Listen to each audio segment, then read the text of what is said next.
આજના મુખ્ય અને અગત્યના સમાચાર વિશે ફટાફટ જાણી લી તે પહેલાં જો તમે અમારી ચેનલમાં નવા હોય અને સબસ્ક્રાઇબ ના કરી હોય તો સબસ્ક્રાઇબ કરી લેજો। હવામાનને લઈને મહત્વના સમાચાર સામે આવી રહ્યા છે। હવામાન વિભાગે આગાહી કરી છે કે આગામી 5 દિવસ વાતાવરણ સૂકું રહેશે તેમજ 3 દિવસ તાપમાન યથાવત રહેશે, જ્યારે 3 દિવસ બાદ તાપમાનમાં સામાન્ય વધારો થવાની શક્યતા છે।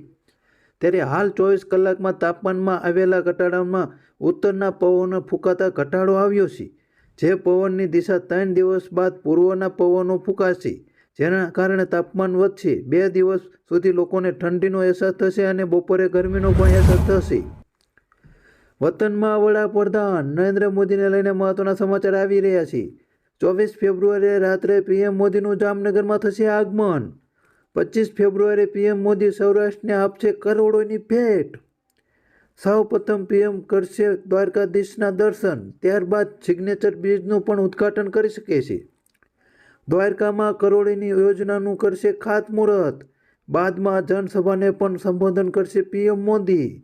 અત્યારે જેમ જેમ ચૂંટણી નજીક આવી રહી છે તેમ તેમ પીએમ મોદી ગુજરાતના આટા ફેરા વધી રહ્યા છે, ત્યારે બીજી વાર એક આવી રહ્યા છે પીએમ મોદી।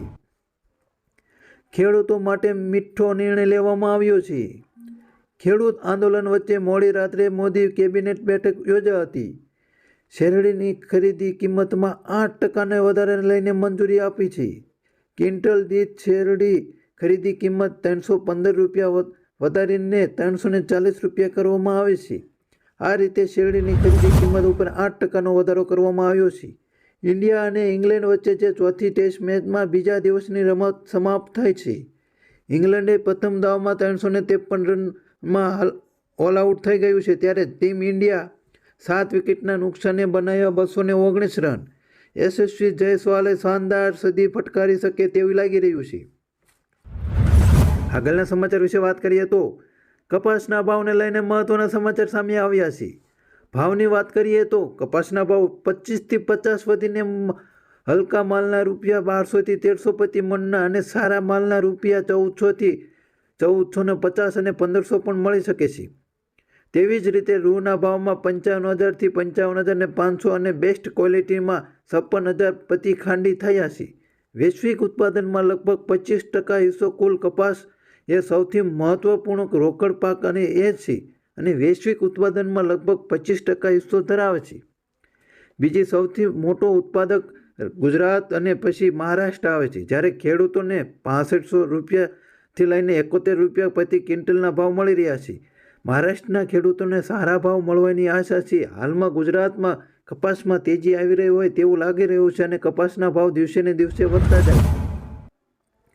પીએમ કિસાન હપ્તાને લઈને મહત્વના સમાચાર સામે આવ્યા છે। શું તમે પણ પ્રધાનમંત્રી કિસાન સન્માન નિધિ યોજના સાથે જોડાયેલા છો?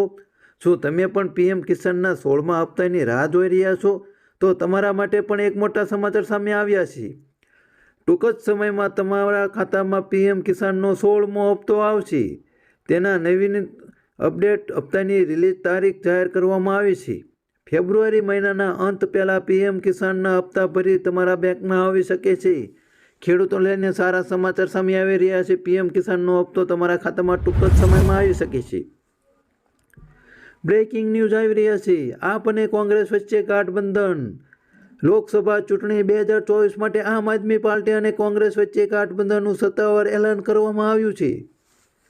ગુજરાતની 2 બેઠક ભાવનગર અને ભરૂચમાં આપ ચૂંટણી લડશે। દિલ્હીમાં 4 બેઠકો પર આપ અને 3 પર કોંગ્રેસ લડશે ચૂંટણી। જોકે પંજાબમાં બંને પાર્ટીઓ સામસામે લડશે ચૂંટણી। હાલમાં લોકસભાની ચૂંટણીને લઈને બધી જ પાર્ટીઓ પોતપોતાની તૈયારીઓ ચાલુ કરી દીધી છે। ટૂંક જ સમયમાં તારીખ ઠંડીને લઈને મહત્વના સમાચાર સામે આવી રહ્યા છે। રાજ્યમાં ફરીથી ઠંડીનો રાઉન્ડ શરૂ થશે, જેમાં આવતીકાલથી રાજ્યમાં ઠંડીનું જોર વધશે। તેમાં 21 થી 25 ફેબ્રુઆરીથી ઠંડીનો વર્તાવ રહેશે। રાજ્યમાં પવનની ગતિમાં વધારો થતાં ઠંડીનું જોર વધશે, તેમજ કેટલાક વિસ્તારોમાં વાદળછાયું વાતાવરણ રહેશે અને 2 થી 3 ડિગ્રી લઘુત્તમ તાપમાનનો પારો ઘટશે। આગળના સમાચાર વિશે વાત કરીએ તો સિંગતેલના ભાવને લઈને મોટા સમાચાર સામે આવ્યા છે। રાજકોટમાં સિંગતેલના ભાવમાં વધારો થયો છે, જેમાં સિંગતેલમાં 2 દિવસમાં ડબ્બે ₹50નો વધારો થયો છે।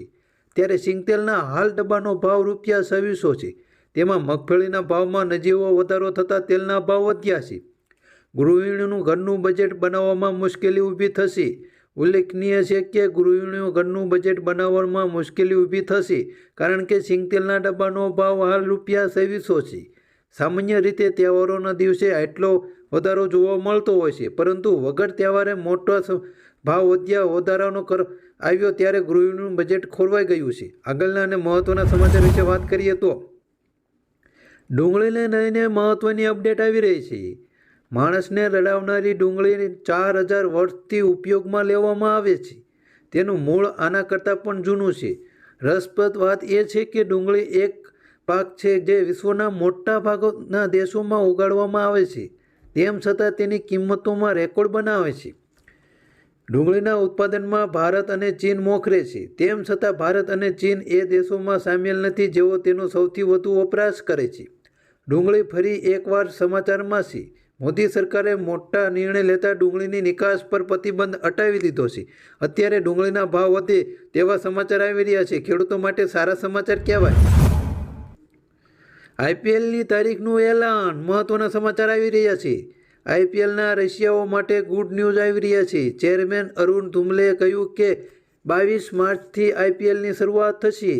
પહેલાં 15 દિવસનું શિડ્યુલ જાહેર કરવામાં આવશે. ત્યારબાદ લોકસભાની ચૂંટણીની તારીખો જાહેર થયા બાદ આખું શિડ્યુલ જાહેર કરવામાં આવશે. IPLને લઈને મહત્વના સમાચાર આવ્યા છે. ચૂંટણીને લઈને મહત્વના સમાચાર સામે આવી રહ્યા છે. રાજ્યમાં 4 સભ્યોની ટર્મ પૂર્ણ થઈ રહી હતી. ચૂંટણીની પ્રક્રિયા હાથ ધરવામાં આવી હતી ત્યારે ભાજપની સ્પષ્ટ બહુમતી હોય રાજ્યસભામાં 4 ઉમેદવારોને બિનહરીફ જાહેર કરવામાં આવ્યા હતા.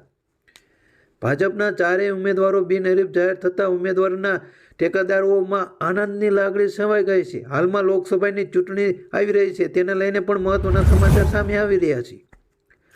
ભરતીને લઈને મહત્વના સમાચાર આવ્યા છે. મોટા સમાચાર લઈને આવ્યા છે. ગુજરાત ગૌણ સેવા પસંદગી મંડળ દ્વારા રાજ્યમાં વિવિધ જગ્યાઓ ભરતી પ્રક્રિયા હાથ ધરવામાં આવી છે. જેને લઈ ગૌણ સેવા પસંદગી મંડળ દ્વારા ઓનલાઈન અરજીઓ મંગાવવામાં આવી હતી. પ્રથમ વખત MCQ મુજબ ટેસ્ટ લેવાશે, જેમાં સર્વરની પરીક્ષા 10 માર્ચ મુજબ સવારે 9 થી 12 કલાકે યોજાશે, જ્યારે વર્ક આસિસ્ટન્ટની પરીક્ષા બપોરે 2 થી 5 કલાકે યોજાશે. આવી રીતે 3 અલગ અલગ રીતે શિફ્ટ કરી અને 9 થી 12 કલાકે યોજાશે, એટલે કે 3 ભાગ પાડવામાં આવ્યા છે. એક ભરતીને લઈને મોટા સમાચાર સામે આવ્યા છે.